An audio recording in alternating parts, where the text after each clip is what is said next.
Nagluto pala ako ng pork ribs. First time ko na itong ginawa. Ulam natin for lunch.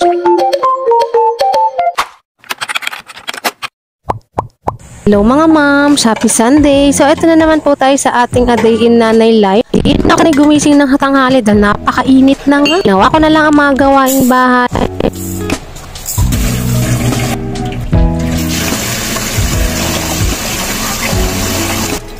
Mainit na maalinsangan na linggo. Kahit mainit, ilaban pa rin natin to dahil kape is life. Sino ba yung mga katulad ko na nanay na kape is life talaga kawa? First time ko magluluto ng pork ribs na kaldereta. Nakrave po talaga ako sa ribs. Minsan lang ako makita dito sa amin. So ayan, luto na ang ating kaldereta. Grabe, perfect talaga ang pagkakaluto ko mga mi. Kakain na po tayo. Pasintabi sa itsura namin at talagang mga busa-abos at napakainit nga. Last cheese pa lang yan. Pero grabe na agad ang tagaktak ang pawis ng nanay nyo. Okay lang mga amoy tayong A1 pero maganda pa rin naman tayo sa paningin ng asawa natin. Tsaka ang dami ko na naman sinasabi, kain na po tayo, sabayan nyo kami. Salamat sa pagsama, bukas po ulit. God bless!